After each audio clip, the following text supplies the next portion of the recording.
I'm thankful. இது life time அச்சீவ்மெண்ட்டுன்னு அவருக்கு கொடுக்காம ஒரு அவார்டாக கொடுத்துருக்காங்க. ஏன்னா இன்னும் வேலை இருக்குது மணிக்கும் சரி எனக்கும் சரி. That is what was astounding about him. அந்த கான்ஃபிடென்ஸ் முதல் படம் பண்ணுறதுக்கு முன்னாடியே அந்த கான்ஃபிடென்ஸ் அவருக்கு இருந்தது. அப்படி பண்ணிங்கன்னா இன்னும் அவருடைய ஆயுளும் படமும் நீண்டுக்கிட்டே போகும். தேங்க்யூ.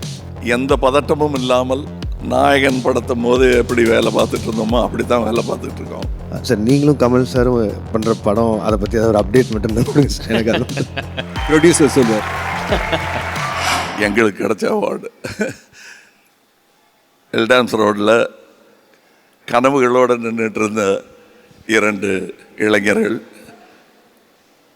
இன்றைக்கி இந்த மேடை வரையிலும் தொடர்ந்து வேலை செஞ்சிட்ருக்கோம், இன்னமும் செய்ய போகிறோம். I'm thankful. இது லைஃப் டைம் அச்சீவ்மெண்ட்டுன்னு அவருக்கு கொடுக்காம ஒரு அவார்டாக கொடுத்துருக்காங்க. ஏன்னா இன்னும் வேலை இருக்குது மணிக்கும் சரி எனக்கும் சரி. அதனால் அவருக்கு லாங் ஓவர் டியூ. இந்த அவார்டு வாங்க போகிறாங்கிற நம்பிக்கை ஒரு 23-24 வயசு மணிரத்னத்துக்கே உண்டு. That is what was astounding about him. அந்த கான்ஃபிடென்ஸ் முதல் படம் பண்ணுறதுக்கு முன்னாடியே அந்த கான்ஃபிடென்ஸ் அவருக்கு இருந்தது. அதுதான் எனக்கு நம்பிக்கை கொடுத்தது, தமிழ் இண்டஸ்ட்ரிக்கும். I want him to continue working. ரொம்ப யாரும் அவரை தொந்தரவு பண்ணிடாமல் அவரை நினச்சபடி படங்கள் எடுக்க இந்த இண்டஸ்ட்ரி அலோவ் பண்ணணும். முக்கியமாக ஆடியன்ஸ் நீங்கள் அலோவ் பண்ணணும். அப்படி பண்ணிங்கன்னா இன்னும் அவருடைய ஆயுளும் படமும் நீண்டுக்கிட்டே போகும். தேங்க்யூ.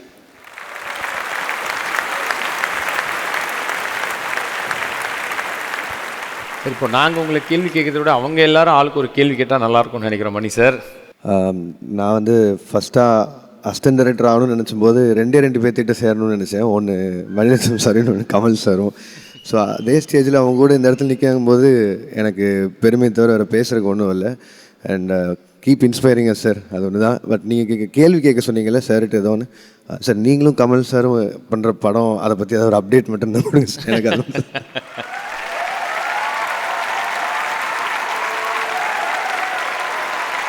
ப்ரொடியூசர் சொல்லுவார். சார் நிஜமான ஃபேன் என்ன செய்யணுமோ அதை செஞ்சிட்டாரு. கேட்டது மாத்திரம் இல்லாமல் இப்படிங்கிறாரு அங்கே ஆடியன்ஸையும். நாங்கள் எந்த பதட்டமும் இல்லாமல் நாயகன் படத்தும் போது எப்படி வேலை பார்த்துட்டு இருந்தோமோ அப்படி தான் வேலை பார்த்துட்டு இருக்கோம். எங்களுடைய குறிக்கோள் எல்லாம் நல்ல படம் பண்ணணும், தலை நிமிர்ந்து நடக்கணும் உங்கள் மத்தியில் என்பதுதான். அதை நோக்கி நாங்கள் எல்லா ஏற்பாடும் செய்து கொண்டிருக்கிறோம்.